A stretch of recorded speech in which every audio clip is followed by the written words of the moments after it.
آقا ببین چی کار کردی؟ یعنی چی؟ بیا ببین خب.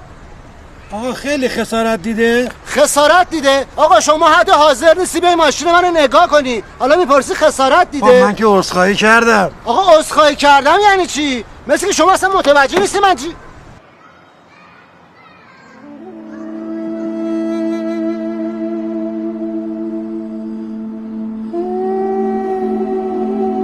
آقا من شرمنده‌ام.